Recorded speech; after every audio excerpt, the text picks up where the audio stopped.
Welcome, everybody. We are so excited that you are here. Our first time back together since the holidays. We're breaking in 2023. And I get to be here with my co-host, Beatrice. How are you doing? I'm good. How are you? How are your holidays? They were great. They went by in a blink of an eye. It's it was true. crazy. It comes and it goes. Yes. For me, it was just like one blurry food coma. And so I'm back on track now, going to the gym every day, getting things. No, I'm just kidding. I haven't gone to the gym. First broken promise of 2023. Yeah, first resolution. broken New Year's resolution. I haven't gone to the gym yet. We'll get there. But right now, I just want to say a welcome. Thank you so much for being here. If you're watching us online right now, we would encourage you to share this on whatever platform you're watching on, whether it's YouTube or Facebook or Church Online.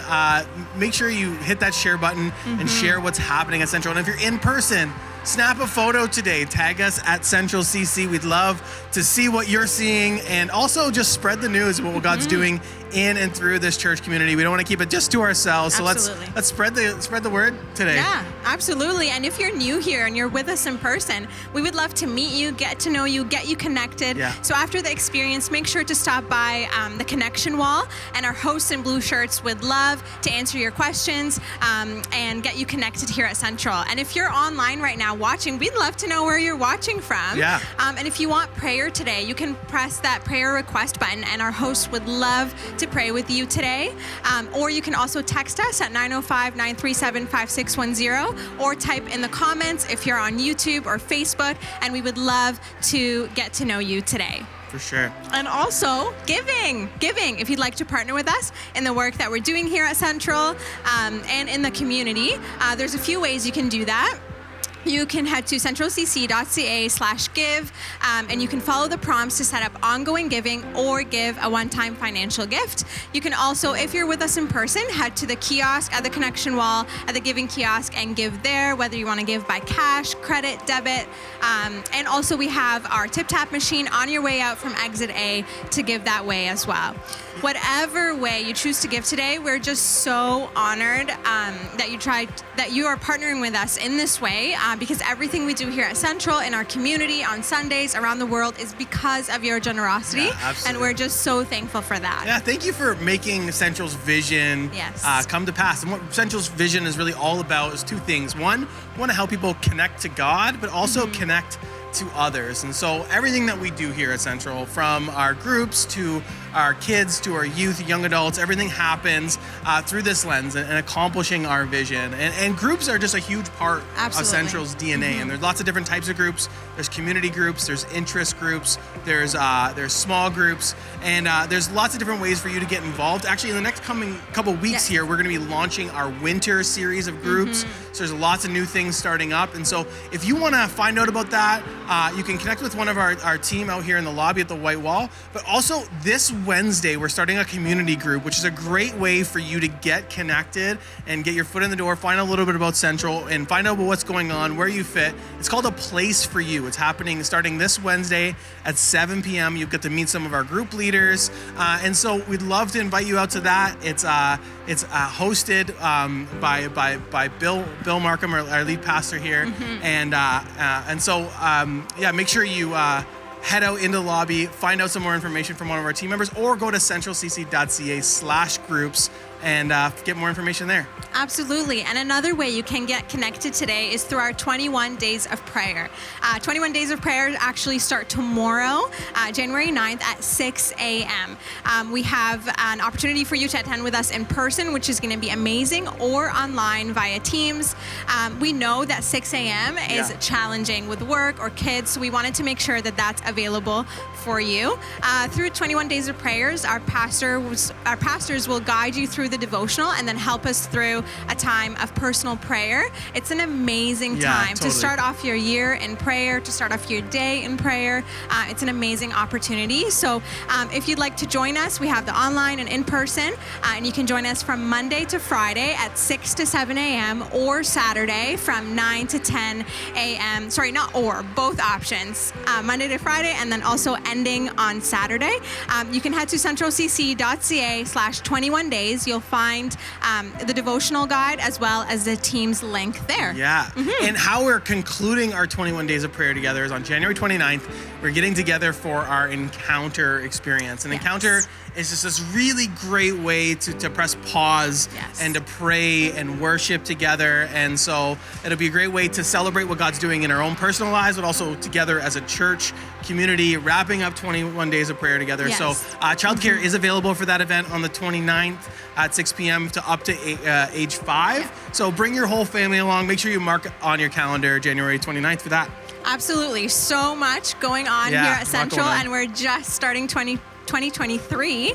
I know that there's baptism, dedication, and Alpha all happening within the next couple of weeks. And we also have date night in February to give some parents a night off. So take advantage of that. But if you'd like to find out about what's going on, events, what's going on around Central, you can go to centralcc.ca and you'll find our events calendar there for more information. Or you can text us at 905-937-5610 if you have more questions, or head to centralcc.ca/connect. Or if you're with us in person this morning at the connection wall, our host would love to answer your questions and get you connected. Absolutely. Well, thanks again so much for being here with us today. I'm excited. Yeah, we're all excited. Hopefully you're excited. Excited for what God's going to do in your life and your heart today. So if you are here in the lobby, I want to invite you to enter into the auditorium right now as our Sunday experience starts right now.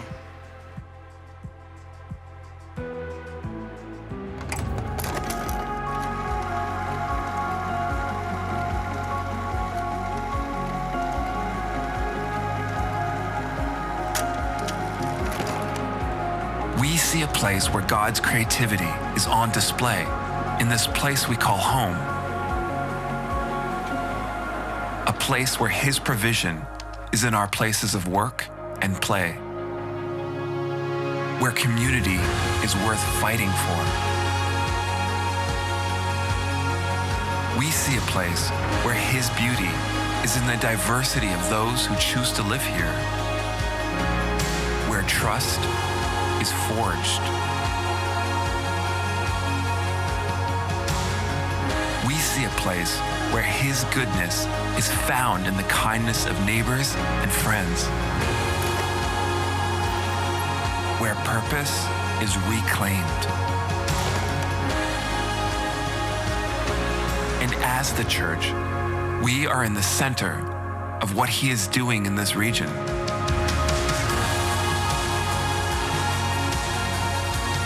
We are a place where faith is our anchor. We are a place where truth is championed. We are a place where hope is our focus.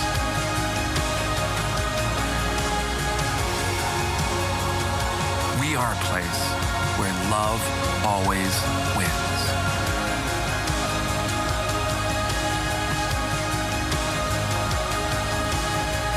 This is a place for you.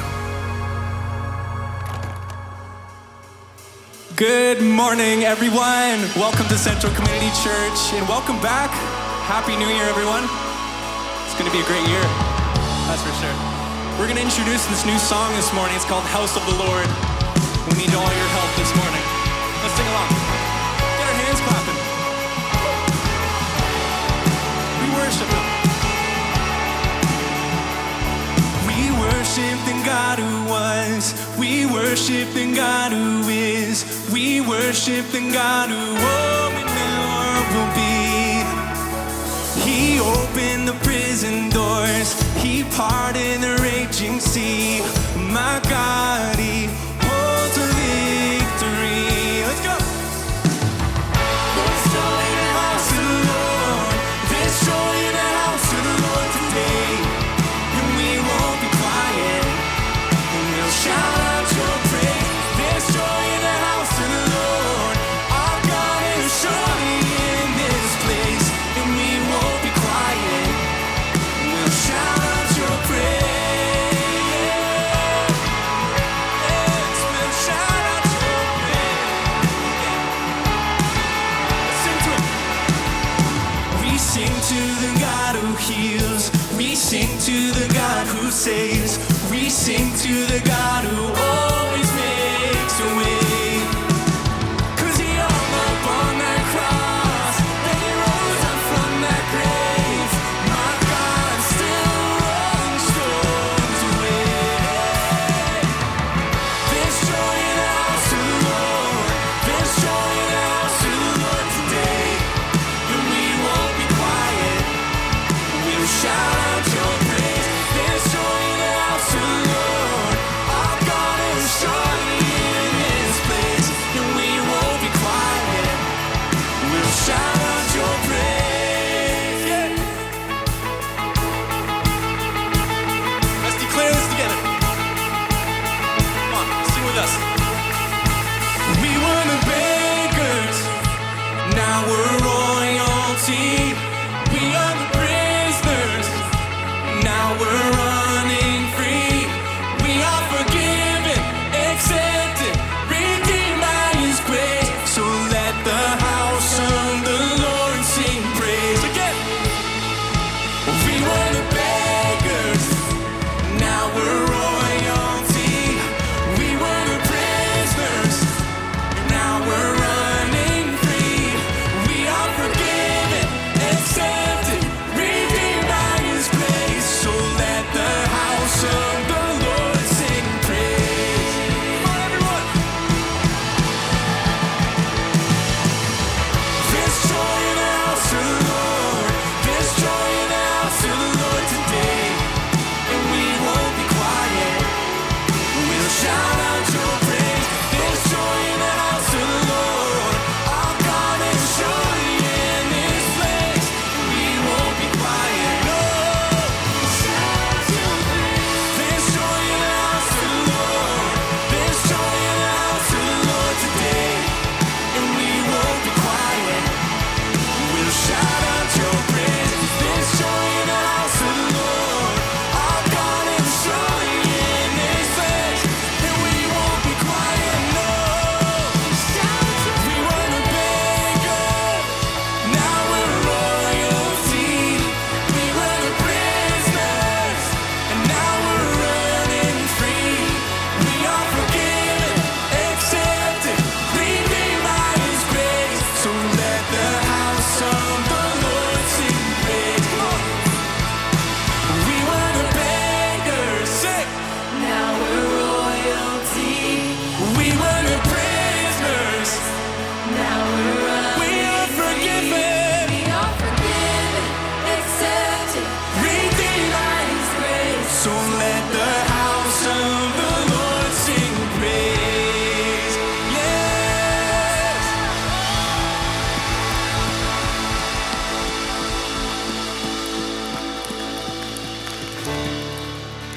Praise God.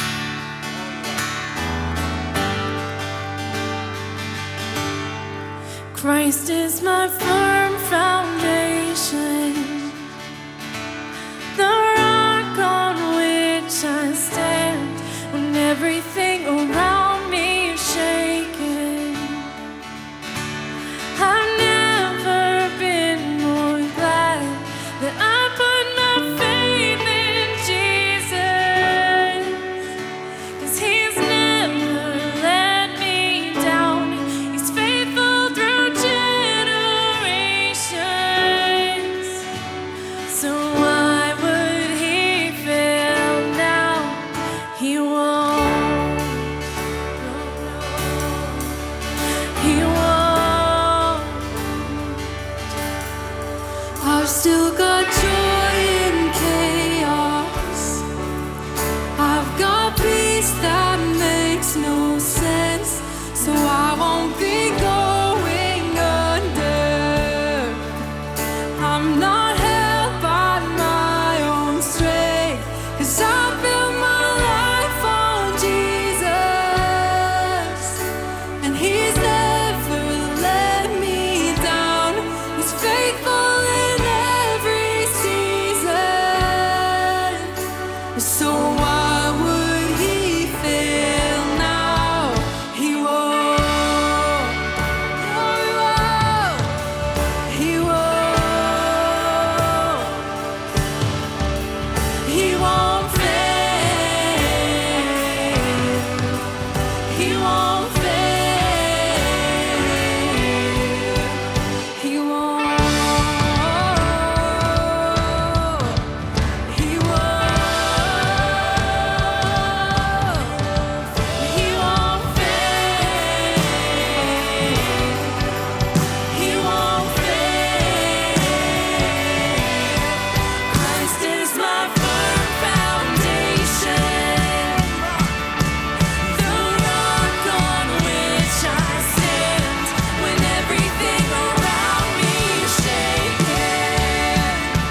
Lord, we just sing that over and over, God. You won't fail. You never fail. You never will. And Lord, I just pray for everyone in this room, for those who have no problem believing that, for those who do, God, I just pray, Lord, that you would just be with every single one here. And God, I just want to ask, Lord, in this moment, God, that you would be so tangible in this room, God, that your presence would be felt, Lord. That we would just reflect on the reality that you are so good, even in the midst of every trial, God, you are so good. You're worthy of all of our worship, all of our praise, God. So as we go into this next song, I just want to encourage everybody to think about these words, think about the goodness of God and his faithfulness.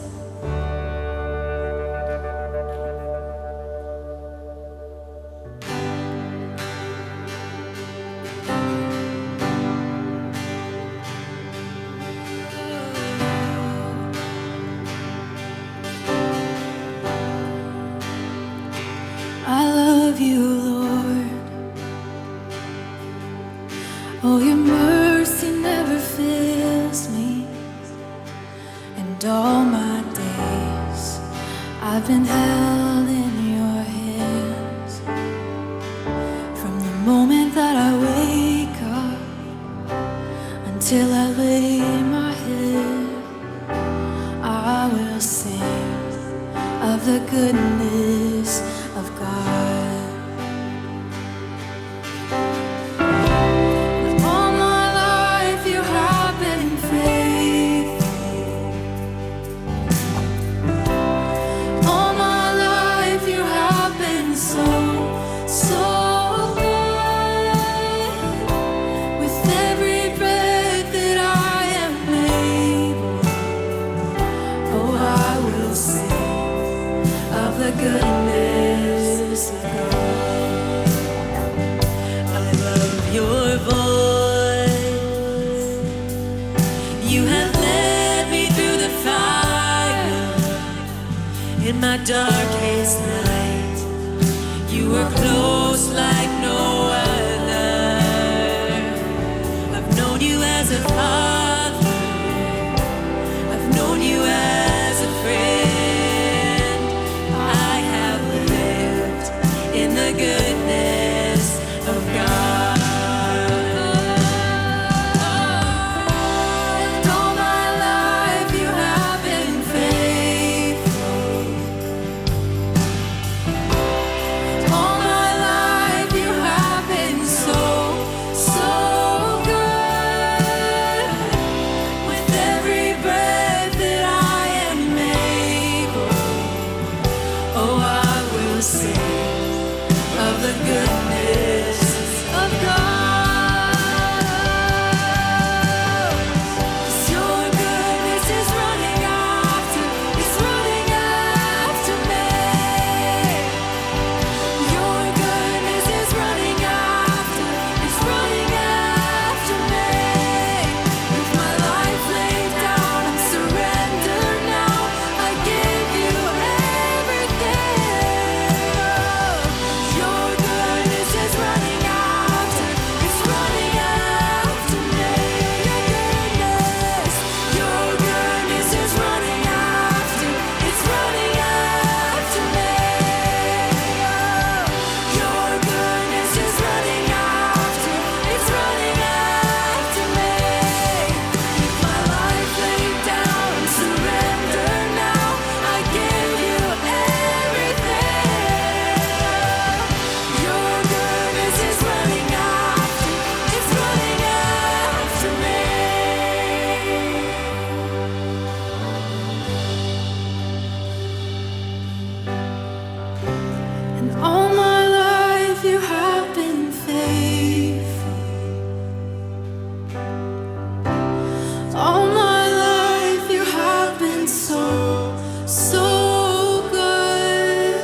just sit in this moment. Receive the goodness of God. Receive his mercy, receive his compassion. Receive his love and forgiveness. Receive his hope, his joy, his peace, his love.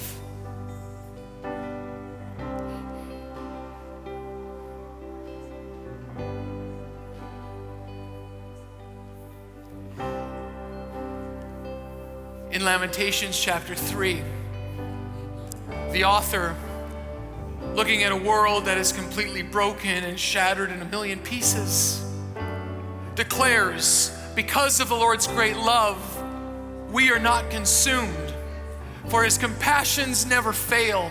They are new every morning. Great is your faithfulness.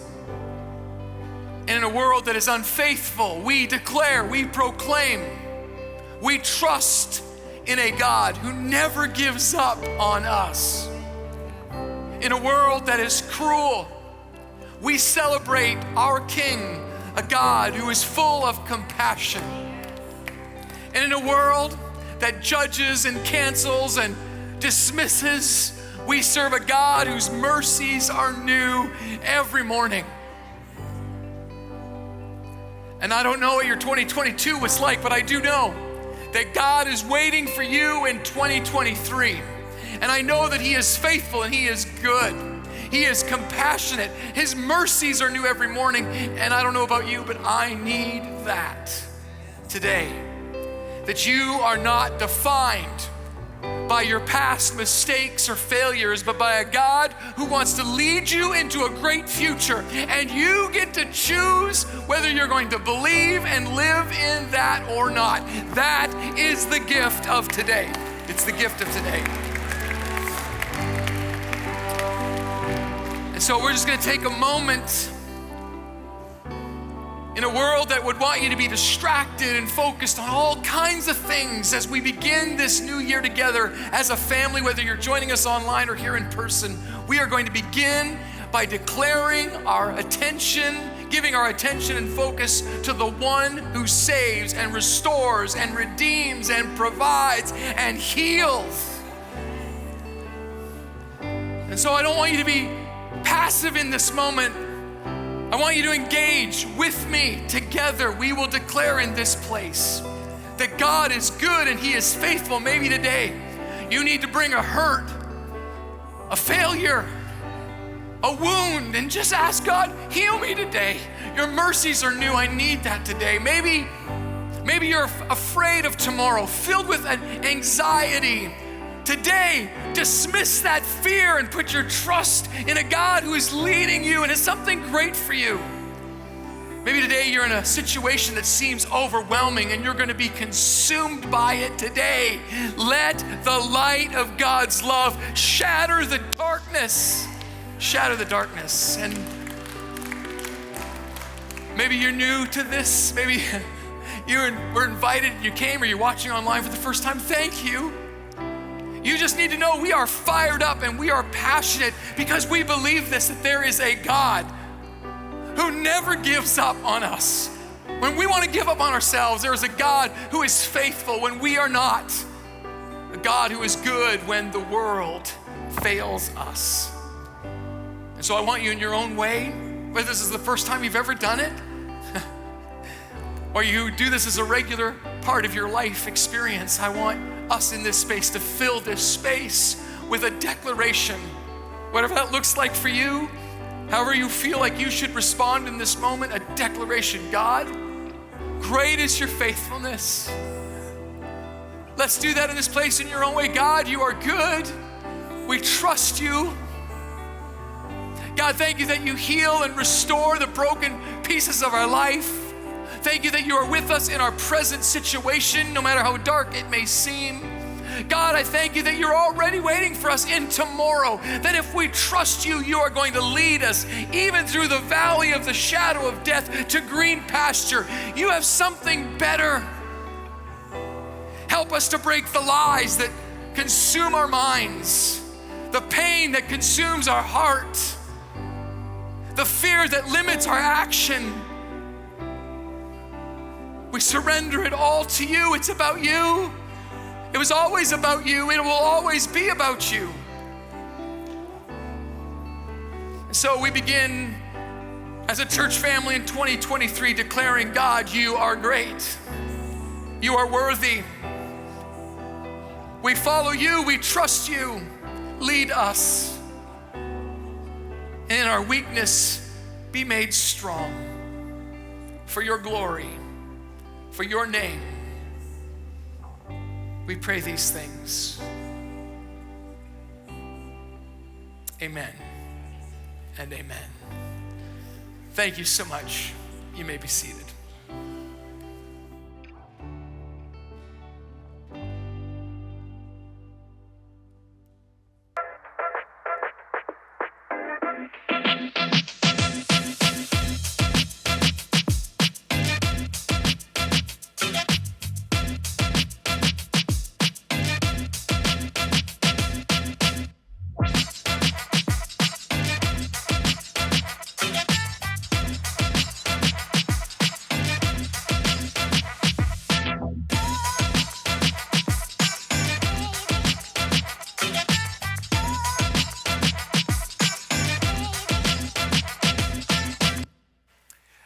Well, Happy New Year. Happy New Year. Thank you. Happy New Year. I may be a naive optimist, but I just believe with every fiber in my body that 2023 could be the best year you've ever had. I believe that for you, even if you don't believe it yet. And I know that because we follow a God who has given us a record of human history of men and women who just decided, despite their situation, despite their own feelings and inadequacies, to trust that God could do something great. And over and over and over again, he did. And these stories aren't about other people alone. They are to be your stories. You were created to slay giants and shut the mouths of lions and knock down walls. You were created for something better than what this world wants you to settle for. And that's what I want to talk to you about for the next 4 weeks as we begin a new series. And I was thinking, how can we launch into 2023? And of course, there are a million ideas, but I want to start with the reality of our existence. That so many of us in this room, so many of us watching online, so many of our friends and family members and neighbors right now are feeling pressed, crushed, desperate, hopeless. And if I were to describe it, it's almost like a giant python of fear and anxiety is slowly squeezing the life out of who we were created to be, who we were as a country, who we are to be as people. And so I have, as we look forward into 2023, some bad news, but I have some great news. And the bad news is that this pressure is going to continue, that you will not escape suffering or hardship in 2023. But the great news, the better news, is that you can learn to push back, that you will be pressed, but you can learn to push back. And so as I think about our culture, I think of the pressures that so many feel, the pressures that I see in my young athletes who are feeling the pressure that your value is attached to how you look or what you've accomplished or what people think of you. We are obsessed as a culture with all the wrong things, everything that's outside of us. And the social media mouthpieces proclaim it in our ear every day, and we have believed it. That your worth, your value, your identity, your purpose is attached into something outside of you. And even worse, what people think of you. And the problem with that is that it will crush you if you believe it. And this isn't a new idea. This actually is an ancient idea. In an ancient letter written by a guy by the name of Paul to a group of people in a place called Corinth, he addressed this very issue. And this is fascinating because we're going to read it together in 2 Corinthians 4 if you want to turn there right now or open it up on your mobile device. But Paul was writing to a place called Corinth, and in many ways, Corinth was the birthplace of this false idea, the North American dream. See, Corinth was a wealthy city. It had become wealthy because it was on a significant trade route, and it had become very prosperous and affluent. It was also the center of Greek philosophy. Many of the great philosophers came from this area. And so it was this new idea that you could fix yourself if you just think right. And in the middle of Corinth was a temple to a goddess. Her name was Aphrodite. She was the goddess of love. But the version of love that they believed in Corinth, and the same perverted version of love we have today, was that love is about how you feel. Love is about what you get. And so in the temple of Aphrodite were hundreds and hundreds of prostitutes, and it was considered a religious act to engage as a way of gaining pleasure or satisfaction or purging things out of your life. And the truth is, it was this focus on getting what they called the good life. That if you had the right stuff, or if you were in the right position, or you had enough power, or you felt good about yourself, then if you could fix the outside of you, then maybe the inside would be good too. And Paul, this short, stocky Jewish guy, comes into their context, and he's the antithesis of this lie. He's the opposite. He says, actually, you've got it all wrong. It isn't about changing the outside world that will make you happy inside. It's in being transformed on the inside out at great sacrifice and cost that pushes back this lie. Because the outside doesn't matter. Who you are does. And so they rejected him. His first letter, it's called 1 Corinthians, is a defense of why they should think about these things and why it matters. Because, you see, he wasn't educated in Greek philosophy. He was poor. He suffered a lot. And they were thinking, we don't want to be like that.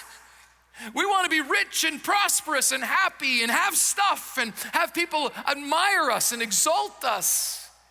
We want to feel good, Paul. And what you're talking about is what we call the way of the cross. It's this idea that I got to sacrifice myself, my own desires for something greater. I have to surrender for something greater than I'm able to accomplish on my own. And so, in maybe what is one of the themes of this book, he writes in 2 Corinthians chapter 4, verses 6 to 10, for God, who said, let light shine out of our darkness, made the light shine in our hearts. You see, this is the reversal. To give us the light of the knowledge of God's glory displayed in the face of Christ.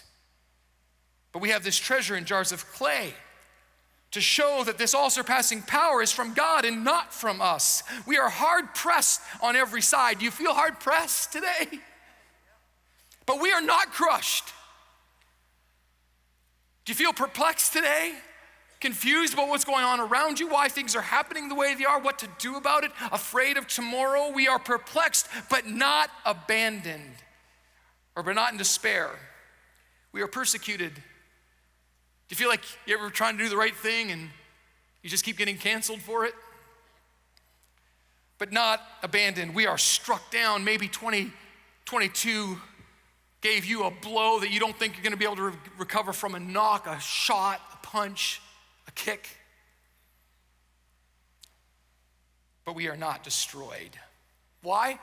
Because we always carry around in our body the death of Jesus. Yes, the death of Jesus, who died but rose again, showing that death is not the end, that the darkness does not win. Love does, so that the life of Jesus may also be revealed in our body. The interesting thing about this word pressed used by Paul here, literally in the original language, means to be hunted, to be pursued. And again, I thought immediately about our consumer culture that hunts us down in order to obtain resource, our money, by telling us, you know what, you would be so much happier if you had this car. You would be so much more beautiful if you just used this product. You would be so much happier if you just did what feels good for you. It's gone so far that the lie now fabricates itself as this: if it's true for you, it's true. False.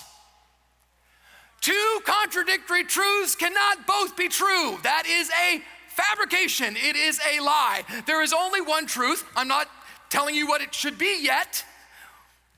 But two conflicting truths cannot be true, but you're told this. You say, what's wrong with that? Like, Bill, what are you talking about? What's wrong with feeling good and having what I want and having people like me? I'll tell you what's wrong with it. You weren't designed for it. Just like in the ocean, for the longest time, there were certain depths we could not attain. We always wondered what's beyond that threshold, because at a certain threshold, every machine we could create or manufacture would literally be crushed by the pressure outside. The deeper you sink in the ocean, the greater the external pressure.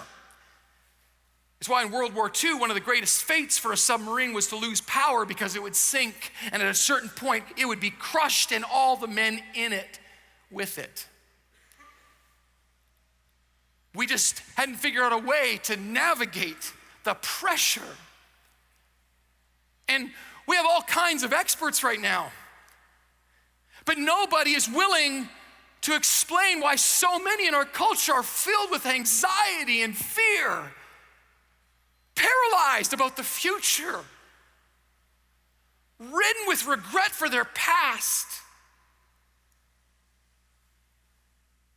unable to see hope in their present. The reason is because the python is squeezing the life out of us. The pressure outside is too great, and we compare ourselves with others like that's gonna fix it. We had a conversation with my boys the other day, and the image that one of my boys brought up was this idea that we're all looking in the mirror thinking everyone's looking at us and nobody is.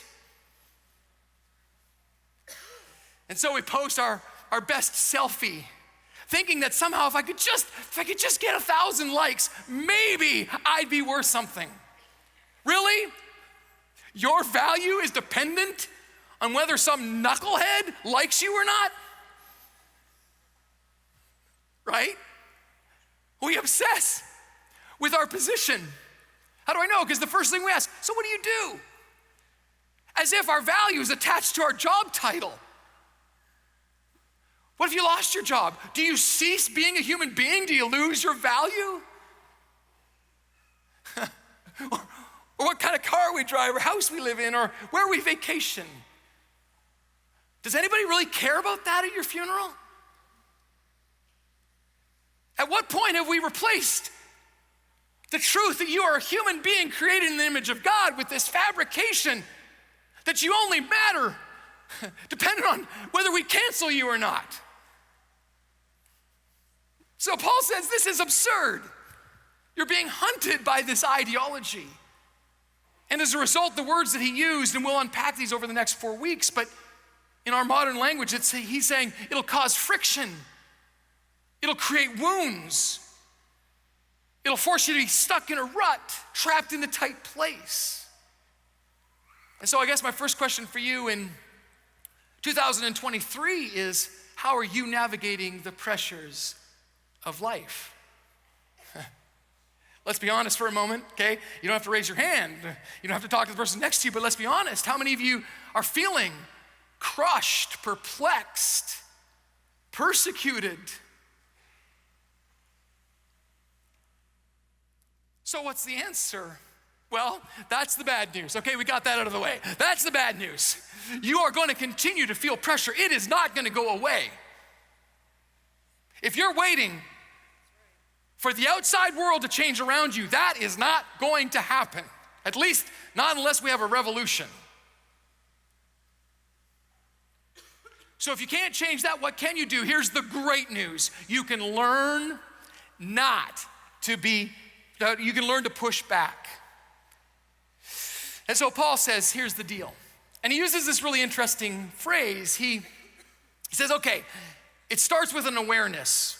In verse 4 of that same chapter, he says, the God of this age. Again, that's just Paul's way of describing the ideological lie that they had bought into, the lie that I just talked about. That's the God of this age. It's the idea, it's the personification of that idea. The God of this age has blinded the minds of unbelievers. And so if you read anything in psychology or anyone who's lived a certain amount of time, who's found freedom, they will tell you that awareness, it's an awareness that is the beginning of healing and change. But with an awareness also comes responsibility and choice. The first step is you have to be willing to step out of the darkness and into the light. You have to acknowledge this is not the way it's supposed to be. This is absolutely absurd. It's crazy. Why do I believe this garbage? And you say, well, I don't know what to go into next. I don't know what to believe. Well, let's keep working at it. Because we have this treasure in jars of clay. And so, yes, we acknowledge that we are jars of clay. And again, this is a little bit of a shot by Paul because Corinth prided themselves in black figure pottery. Now, you've probably seen this in a museum or maybe in art or somewhere online.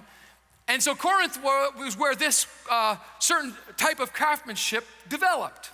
And they exported these pots all over the world, and they were so proud of it because it looked beautiful. It was the most beautiful pottery you could get. But Paul goes, yeah, but it's pottery. You drop it, it still breaks. And depending on what you put in it, it has value or not. It's not the pot itself. If you use it as a bed pot, and if you don't know what that is, go back to the Middle Ages, you don't want to know. If you use it as a bed pot, it has zero value. As a matter of fact, it's something you want to push away. But if it's full of gold, the value is not in the outside, it's what's inside. The way I want to articulate with you today, and if there's nothing else you walk away with today, take this with you, it's not the context of your life. It's the content of your life that matters. It's not the context. And here's the thing. Most of us define ourselves by the context. This happened to me. They said that about me. This is what I'm going through right now. This is the context of my life. We love to explore the darkness. We take everyone on to display all the things that are wrong in our life, why we're a victim. And the problem is we all have our lists. Is our goal to find out who is the greatest victim? Is that the goal of our culture? Is that what we're after?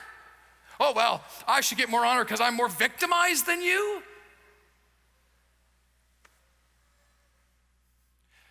It's not the context, it's the content.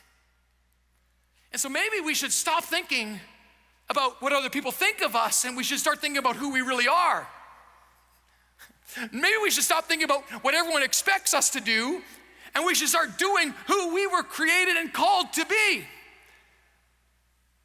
What would happen in 2023 if you just asked God to change you from the inside out? I'll tell you what would happen. We would begin to push back the darkness. It would begin a revolution against the lie. It would bring freedom where right now there is bondage. It would bring healing where right now there's destruction. And so we are treasure in jars of clay. Maybe we need to stop thinking about how things appear to be and dig in for what they really are. But this treasure is in these jars of clay. So what is this treasure? Okay, good. I like it. Give it to me. What is it? Well, Paul actually describes it in verse 6. He says it's the knowledge, awareness of God's glory, who God is, who God made you to be, who God says, the plans that I have for you displayed in the face of Christ. And I love this because it's become my life choice. I believe that you were created to make this world a better place. I believe love is the only thing that will do that, and I believe Jesus is the only, the best, the greatest example of what that looks like, and so I follow him.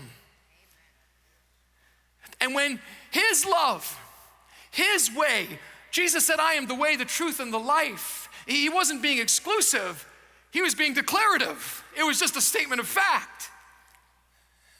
When he said, for God so loved the world that he sent his son, he was speaking of himself. And he didn't just talk about it, he lived it. There was something different about Jesus. I don't care who you are. You cannot argue with me the fact that Jesus was different in a really good way. Because in a world that threw people away because of a sickness or a past mistake, Jesus embraced them. In a world that said your value is in your title, Jesus could care nothing about titles because he saw people. In a world that says your value is attached to what others think of you, he was willing for that thought, what others thought of him, to put him on a cross. To boldly declare that love wins. The light always shines in the darkness. And if you understand this, you can find freedom and light and hope to push back against the darkness, for in the darkest of nights is when the stars shine brightest. The darker the night, the brighter a star shines. So how do we get this? Well, he says in 2 Corinthians 3, a chapter earlier, but whenever anyone turns to the Lord, the veil is taken away. And where the Spirit of the Lord is present, active, moving, there is freedom. The St. Paul would also say, do not conform to the pattern of this world. Don't let this world put you in their press, in their form, in their mold. Don't let this world tell you what value is and who you are. But be transformed by the renewing of your mind. This awareness that there's a God who is loving and good and faithful. It's why we get so passionate when we sing about it. Him. Then you'll be able to test and approve what God's will is, his good and pleasing and perfect will. So how did we get to the depths of the ocean? How did we get those pictures of those really grotesque fish that you think, what on earth is that? And how does it live here? Well, because we created something called a bathysphere. And the bathysphere worked on a simple principle. Whatever the pressure is outside, I gotta make sure the pressure inside is greater. I know, rocket science. And so they created a device, a ball, because that again could dissipate the pressure the most, and they pumped pressure in. And because the pressure inside of that bathysphere was greater than the crushing ocean depths, we have been able to explore things we never thought possible and see things that no other human eye has ever seen. And what Paul is suggesting is that if you allow God's light, his love, his way into your heart, into your life, into your mind, that the pressure, he said it this way, greater is he that is in me than he that is in the world. It's this idea that God, when he takes control of your life, is willing to pump pressure into you, a positive pressure that pulls back and pushes back the darkness, destroys the serpent on the tree. And so you're gonna have pressure in 2023, but you can push back. You say, how do I do that? Let me just give you 3 real practical things. The next few series we'll talk a little more practically, but today I wanted to set the stage. I think you do it by becoming proactive We live in a culture, again, that's always reactive, and you'll never get anywhere that way. You've got to make a decision, a choice today. And this is better than any New Year's resolution that you will not be able to keep. If you make the choice to make God's truth your truth. How do I find that? It's right here. You don't have to look far. And if you find your identity and your value in who God says you are, because I don't know what you think about yourself right now, but can I tell you what's true? God made you. And he made you for a reason. That's the truth. And you're going to need wisdom, his wisdom to navigate. And this is why we need community. Maybe you don't think you need this. You're wrong. You need us and we need you. It is in community where we figure out these things and discuss them and seek truth and how to apply this to our life. And when the false expectations and pressures come, we cheer each other on to push back. It's how you start a revolution. It becomes a movement. And then we need grace, because we're not going to get it perfect. We're not going to get it right all the time. So we need to allow God to give us his grace, and we need to give grace to each other. And so he finishes this thought in 2 Corinthians chapter 4 where he says, therefore we do not lose heart. Oh, so if you came into this place and you've lost heart, if you've come into this place and you are discouraged, if you've come into this place and you are anxious and worried, you are in the right place today, right now. Because if you have lost heart, we don't lose heart, even though outwardly we may be wasting away. Because inwardly we are being renewed day by day by day by day. For our light and momentary troubles are achieving for us an eternal glory that far outweighs them all.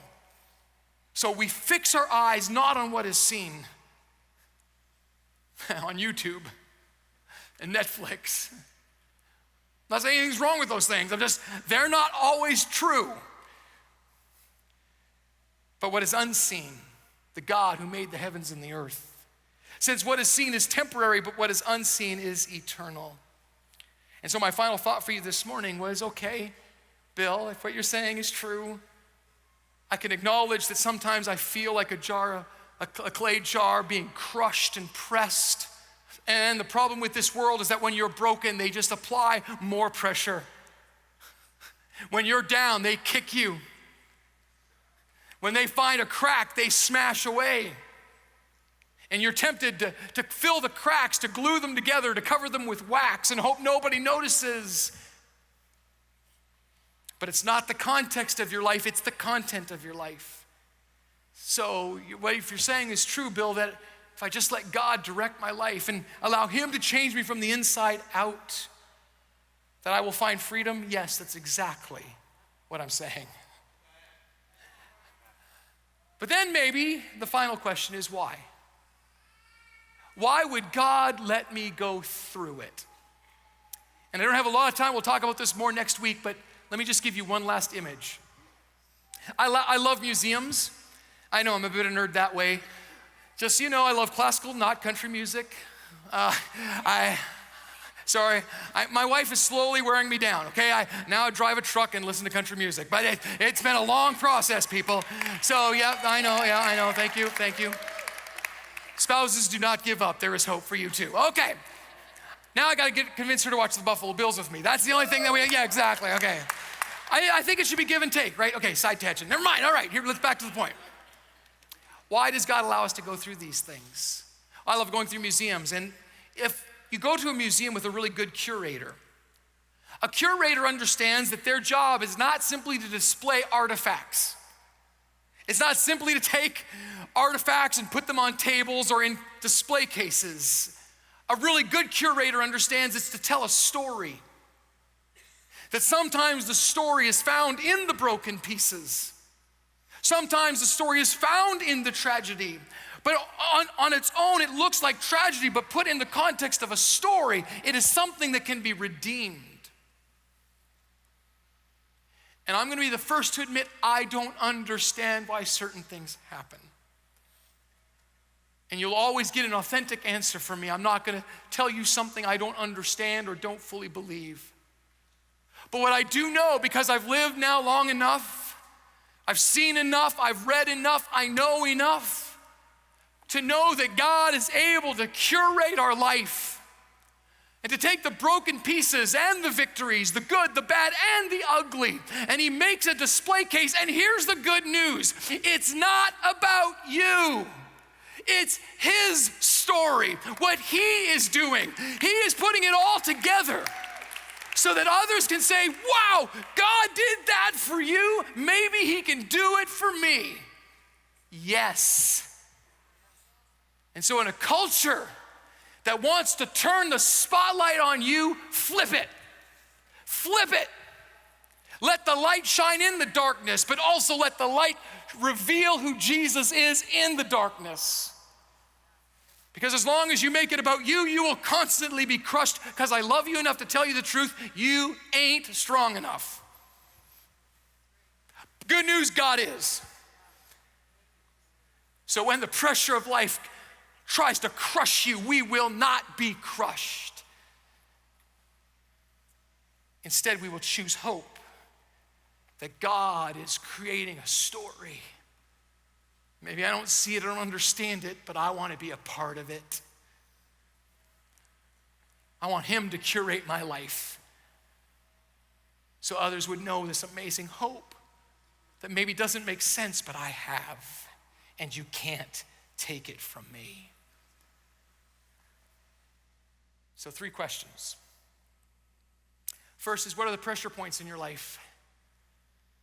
What pressure points do you have, and which direction are they headed?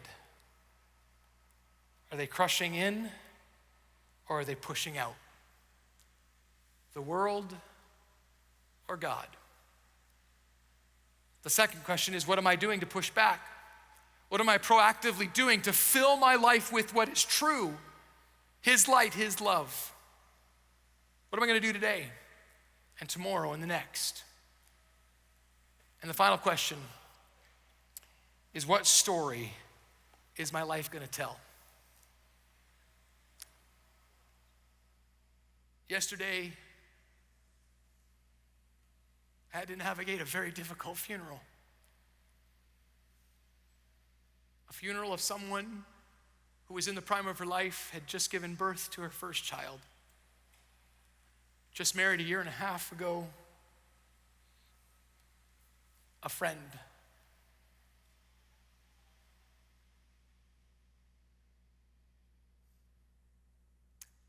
I don't understand. But at her funeral, people didn't talk about what kind of car she drove, or they didn't share her latest social media posts or memes. They didn't talk about her appearance, although she was beautiful. They talked about her character, who she was. They talked about the content. And yes, we had to deal with the context.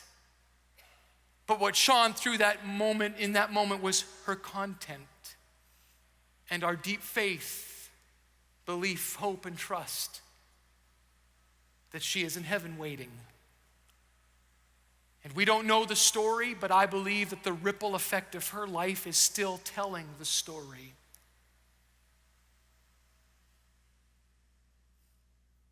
And so what story will be told of you will depend on whether you let the context of life crush you, or you let God's content push back.